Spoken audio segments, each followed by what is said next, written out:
ನಮಸ್ಕಾರ ಸ್ನೇಹಿತರೆ. ಏನಪ್ಪ ಇದು ಏನಾಗ್ತಿದೆ ಇಲ್ಲಿ? ಸುಧಾರಾಣಿ ಅವ್ರಿಗೆ ಹಾರ್ಟ್ ಅಟ್ಯಾಕ್ ಆಗೋಯ್ತಾ? ಇಲ್ಲ, ಸುಧಾರಾಣಿ ಅವ್ರಿಗೆ ಸತ್ಯ ಗೊತ್ತಾಗೋಯ್ತಾ? ಏನಾಗ್ತದೆ ಈ ಕಡೆ? ಆಕಾಶ್ ಮತ್ತು ಪುಷ್ಪ ಇಬ್ಬರು ಕೂಡ ತವರು ಮನೆಗೆ ಹೋಗ್ತಿದ್ದಾರೆ. ಏನಾಗ್ತದೆ ತಿಳ್ಕೊಬೇಕು ಅಂದರೆ ಈ ಒಂದು ವಿಡಿಯೋವನ್ನು ಪೂರ್ತಿಯಾಗಿ ನೋಡಬೇಕಾಗತ್ತೆ. ಫೈನಲಿ ಇಲ್ಲಿ ಆಕಾಶ್ ಪುಷ್ಪನ ಇಷ್ಟಪಟ್ಟಿಲ್ಲ. ಪುಷ್ಪ ಅವನ ಜೀವನ ಅಲ್ಲ, ಅವನ ಬದುಕಲ್ಲ, ಅವನು ಒತ್ತಾಯಕ್ಕೆ ಮದುವೆ ಆಗಿರೋದು, ಅವನು ಇಷ್ಟ ಅಲ್ಲದೆ ಮದುವೆ ಆಗಿದ್ದಾನೆ ಅನ್ನೋ ವಿಷಯ ಸತ್ಯಮೂರ್ತಿ ಅವರಿಗೆ ಅವನ ಬಾಯಿಂದನೇ ಗೊತ್ತಾಗುತ್ತೆ. ಈ ವಿಷಯ ಗೊತ್ತಾಗ್ತಿದ್ದಾಗೆ ನನ್ನ ಅಳಿಮಯ ಕಷ್ಟದಲ್ಲಿರಬಾರ್ದು, ಈ ವಿಷಯನ ಮನೆಯವ್ರ ಮುಂದೆ ಹೇಳ್ತೀನಿ ಅಂತ ಅಂದ್ಕೊಂಡು ಮನೆಗೆ ಬರ್ತಾ ಇದ್ರೆ ಈ ಕಡೆ ಆಕಾಶ್ ತಡಿತಾನೆ.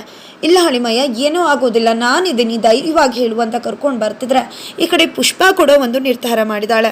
ಯಾವಾಗ ಪುಷ್ಪ ಮನಸ್ಸಲ್ಲಿ ಗೊಂದಲ ಹುಟ್ಟಾಯ್ತೋ, ಯಾವುದೇ ಮನಸ್ಸಿಗೂ ಕೂಡ ಯಾವತ್ತೂ ಹರ್ಟ್ ಮಾಡಿದ ಪುಷ್ಪ ಅಲ್ಲ, ಆದರೆ ಮನೆಯವರು ಎಲ್ಲರೂ ಕೂಡ ನಾನು ಆಕಾಶ್ ತುಂಬ ಚೆನ್ನಾಗಿದ್ದೀವಿ ಅಂತ ಅಂದ್ಕೊಂಡಿದ್ದಾರೆ. ಆದರೆ ನಮ್ಮ ನಡುವೆ ಏನೂ ಕೂಡ ಇಲ್ಲ. ಪ್ರತಿದಿನ ಇವ್ರ ಮುಂದೆ ಸುಳ್ಳು ಹೇಳ್ಕೊಂಡು ಬದುಕೋಕ್ಕಾಗೋದಿಲ್ಲ. ಒಳ್ಳೇದಕ್ಕೋಸ್ಕರ ಕೆಲವೊಮ್ಮೆ ಸತ್ಯ ಮುಚ್ಚಿಟ್ಟಿರಬಹುದು, ಆದರೆ ಯಾವತ್ತೂ ಕೂಡ ಸುಳ್ಳು ಹೇಳಿದವಳಲ್ಲ. ಈ ಮನೆಯ ಮನಸ್ಸುಗಳಲ್ಲಿ ಎಷ್ಟು ನಿಷ್ಕಲ್ಮಶವಾಗಿವೆ, ನಮ್ಮನ್ನ ಎಷ್ಟು ಇಷ್ಟಪಡ್ತವೆ, ಆದರೆ ಈ ಮನೆಯ ಮನಸ್ಸುಗಳಿಗೆ ಸುಳ್ಳು ಹೇಳ್ಕೊಂಡು ದ್ರೋಹ ಮಾಡೋದ ಇಲ್ಲ, ಅದು ನನ್ನಿಂದ ಸಾಧ್ಯನೇ ಇಲ್ಲ. ಇದಕ್ಕೆ ಯಾವುದೇ ಕೂಡ ಒಂದು ಸೊಲ್ಯೂಷನ್ ಸಿಗಲೇಬೇಕು ಅಂತ ಅಂದ್ಕೊಂಡು ಡಿಸೈಡ್ ಮಾಡ್ಕೊಂಡಿದ್ದೆ ಸುಧಾ ಅವರು ಮತ್ತು ಮನೆಯಲ್ಲಿರತಕ್ಕಂಥ ಸಾಕಷ್ಟು ಹೆಣ್ಮಕ್ಳು ಅಲ್ಲಿರ್ತಾರೆ. ಅಲ್ಲಿಗೆ ಪುಷ್ಪ ಬರ್ತಿದ್ದಾಗೆ ಕೂತ್ಕೋ ಪುಷ್ಪ ಅಂತ ಹೇಳ್ತಾರೆ. ಅಜ್ಜಿ, ನಾನು ನಿಮ್ಮ ಹತ್ರ ಒಂದು ಮಾತು ಕೇಳಬೇಕಿತ್ತು. ಕೇಳಲ್ಲ ಅಂತ ಕೇಳಿದ್ದಕ್ಕೆ, ಅಯ್ಯೋ ಅದಕ್ಕೆ ಯಾಕಮ್ಮ ಹಂಚ್ಕೋತಿದ್ಯಾ, ದಯವಿಟ್ಟು ಕೇಳು, ಏನು ವಿಷಯ ಅಂತ ಹೇಳಿದಕ್ಕೆ, ಅದು ಅಜ್ಜಮ್ಮ, ನನ್ನ ತವ್ರಿಗೆ ಹೋಗ್ಲಾ ಅಂತ ಕೇಳ್ತಾಳೆ.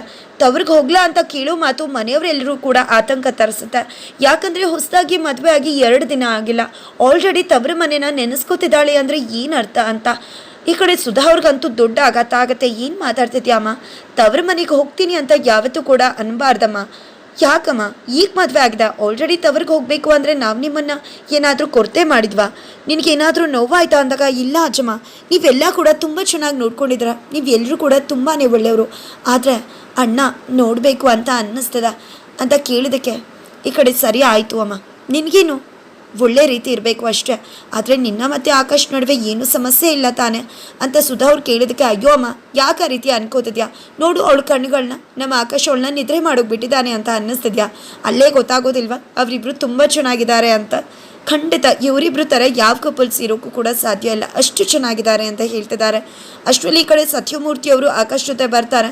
ನನ್ನ ಮಾತನ್ನು ಯಾರೂ ಕೂಡ ನಂಬಲಿಲ್ಲ ಅಲ್ವಾ, ಆಕಾಶ್ ಪುಷ್ಪನ ಇಷ್ಟಪಟ್ಟಿಲ್ಲ, ಆಕಾಶ್ ಬಲವಂತಕ್ಕೆ ಮದುವೆ ಆಗಿದ್ದಾನೆ ಅಂತ ಹೇಳಿದಾಗ, ಆದರೆ ಇವತ್ತು ನೋಡಿ ಆಕಾಶ್ ಏನು ನೇರವಾಗಿ ಹೇಳ್ತಾನೆ, ಹೇಳು ಆಕಾಶ್ ಅಂತ ಕೇಳ್ತಿದ್ದಾರೆ. ಏನು ಮಾತಾಡ್ತಿದ್ರ ಸತ್ಯಮೂರ್ತಿ ನೀವು, ಎಷ್ಟು ಸತ್ಯ ಹೇಳೋದು, ಈ ರೀತಿ ಮನೇನ ಒಡಿಬೇಕು ಅನ್ನೋ ಮನಸ್ಸಿದ್ರೆ ಮೊದಲು ಮನೆಯಿಂದ ಆಚೆಗೆ ಹೋಗ್ಬೇಡಿ ಅಂತ ಸುಧಾ ಹೇಳ್ತಾರೆ.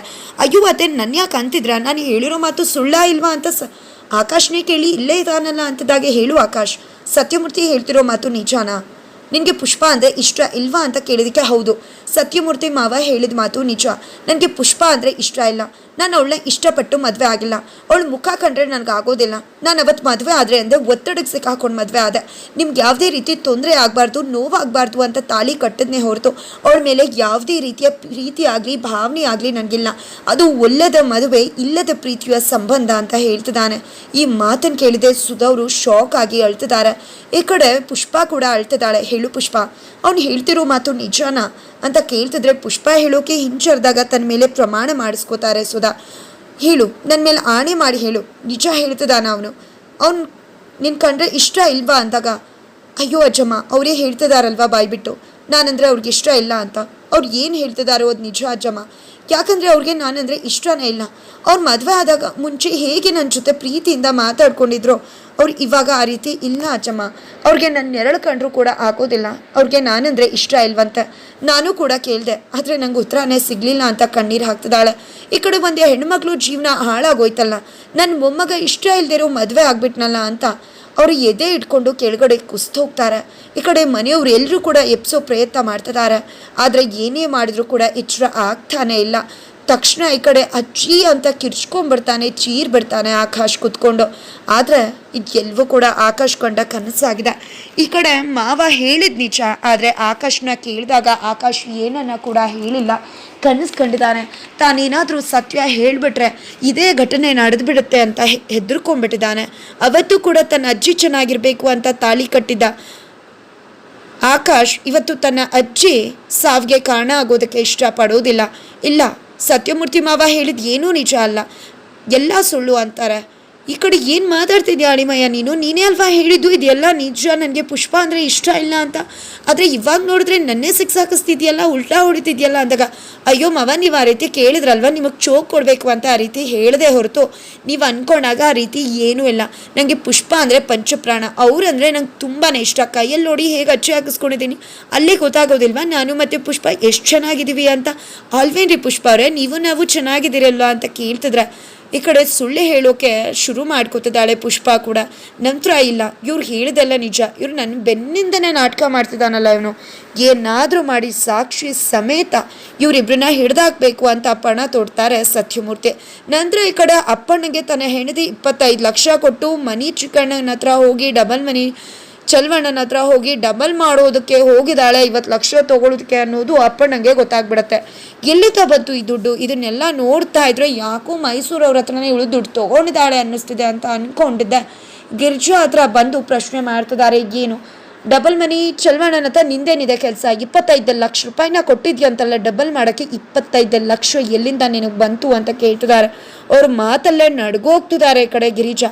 ಫೈನಲಿ ಅಯ್ಯೋ ಅದು ಅಣ್ಣ ಕೊಡಬೇಕಿದ್ದಲ್ಲ, ಅಣ್ಣನ ಹತ್ರ ಇಸ್ಕೊಂಡೆ, ಸ್ವಲ್ಪ ದುಡ್ಡು ಕೂಡ ಸಾಲ ಇಸ್ಕೊಂಡೆ, ಕೊಡ್ತೀನಿ ಅಂತ 25 ಲಕ್ಷ ರೂಪಾಯಿ ಕೊಟ್ಟರೆ 50 ಲಕ್ಷ ಕೊಡ್ತಾರೆ. ಆಮೇಲೆ ಅಣ್ಣನ ದುಡ್ಡು ಅಣ್ಣಂಗೆ ಕೊಟ್ಟು ಉಳಿದಿರೋ ದುಡ್ಡನ್ನು ನಾವು ಕೂಡ ಇಟ್ಕೋಬೋದಲ್ವ. ಸುಮ್ಮನೆ ದುಡ್ಡು ಡಬಲ್ ಆಗುತ್ತೆ, ಇನ್ವೆಸ್ಟ್ ಮಾಡೋದು 25 ಬರೋದು 50 ಅಂದಮೇಲೆ ಇಸ್ಕೊಳ್ಳೋದ್ರಲ್ಲಿ ಏನು ತಪ್ಪು, ಹಾಗೆ ಕೊಟ್ಬಿಡೋಣ ಅಂತ ಅಂದ್ಕೊಂಡಿದ್ದೆ. ನಾನು ದುಡ್ಡು ಇಸ್ಕೊಂಡೆ ಅಷ್ಟೇ ಹೊರತು ಇನ್ನೇನೂ ಇಲ್ಲ ಅಂತ ಹೇಳಿ ಮತ್ತೆ ಅಪ್ಪಣ್ಣನ ನಂಬಿಸ್ಬಿಡ್ತಾರೆ.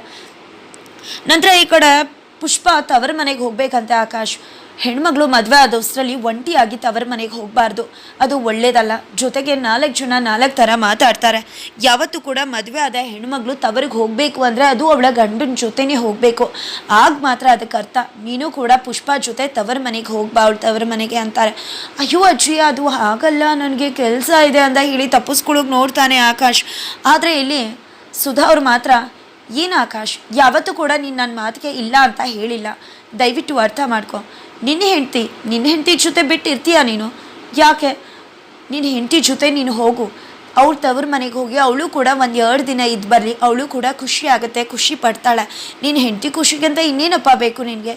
ಹೋಗು ನಿನ್ನ ಹೆಂಡತಿ ಜೊತೆ ತವ್ರ ಮನೆಗೆ ಅಂತ ಹೇಳ್ತಿದ್ದಾರೆ. ಈ ಕಡೆ ಅಜ್ಜಿ ಒತ್ತಾಯಕ್ಕೆ ಮತ್ತೆ ಒಪ್ಕೊಳ್ಳೇಬೇಕಾಗತ್ತೆ ಆಕಾಶ್. ಆದರೆ ಇಲ್ಲಿ ಆಕಾಶ್ ಮಾತ್ರ ಪುಷ್ಪ ಹತ್ರ ತನಗೆ ನೀವು ಇಷ್ಟ ಇಲ್ಲ ಅನ್ನೋದನ್ನು ಪದೇ ಪದೇ ಒತ್ತಿ ಹೇಳ್ತಿದ್ದಾನೆ. ಇಲ್ಲಿ ನಾಟಕ ಮಾಡಿ ಸಾಲದು ಅಂತ ಅಲ್ಲಿ ಮನೆಯವ್ರ ಮುಂದೆ ಈ ಕಡೆ ಪುಷ್ಪ ಕೂಡ ಆಕಾಶ್ನ ಡ್ರಾಮಾ ಮಾಡೋದಕ್ಕೆ ಕೇಳ್ಕೊತಾಳೆ. ಅಲ್ಲೂ ಕೂಡ ಆಕಾಶ್ ಪುಷ್ಪ ತುಂಬ ಚೆನ್ನಾಗಿರೋ ರೀತಿ ನಾಟಕ ಮಾಡೋಕ್ಕೆ ಮುಂದಾಗ್ತಾರೆ. ಹಾಗಾದರೆ ಮುಂದೆ ಏನಾಗುತ್ತೆ, ಏನಾಗ್ಬೋದು ತಿಳ್ಕೊಬೇಕು ಅಂದರೆ ಮುಂದಿನ ವಿಡಿಯೋಗೋಸ್ಕರ ವೇಟ್ ಮಾಡಿ.